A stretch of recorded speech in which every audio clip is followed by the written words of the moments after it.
bugün her şey var, heç nə yoxdur. Belə bir prinsip daha çox işləyir. Belə baxanda görürsən ki, hər şey var.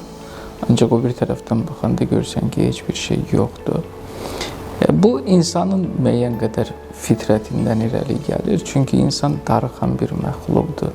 Evdə oturursan, çöl üçün darıxırsan, çölə gedirsən, ev üçün darıxırsan. Bu insan fitrətində olan bir şeydir. Yəni insan bəzən görürük ki, bir şey əldə edəndən sonra məmnuniyyət aşağı düşür və səhv eləmirəmsə Dostoyevskinin bir əsərində mənə rast gəlmişdi. Deyir ki, Kolumb Amerikanı kəşf edəndə xoşbaxt deyildi. O Amerikaya gedəndə o yolda xoşbaxtdır. Yəni insan bir şey əldə edəndən sonra onda məmnuniyyət aşağı düşür. İnsan bir şeyi arzulayır, sonra onu əldə edir və əldə edəndən sonra görürük ki, sevinmir və yaxud sevinirsə də qısa bir müddət olur. Sonra o şey onun üçün adiləşir. Ancaq onu əldə etmək üçün gəldiyi yola baxanda ondan qürur duyur. Fərəh hissi keçirir ki, mən bunu əldə etmək üçün bu yolu qət eləmişəm.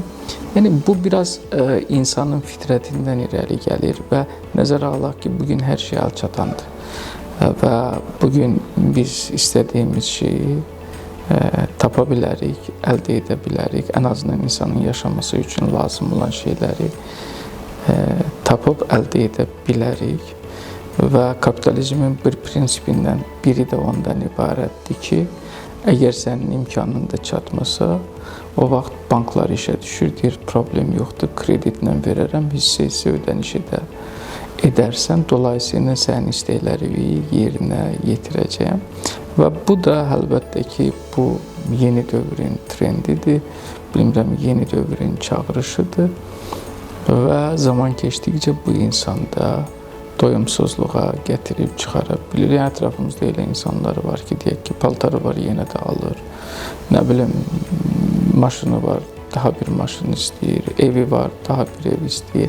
Bu dolayısıyla insanın fitrətindən qaynaqlanır. Belə bir məşhur deyim var, deyir, huzurlu olmaq istəyirsənsə, şükür et, zikr et, dua et.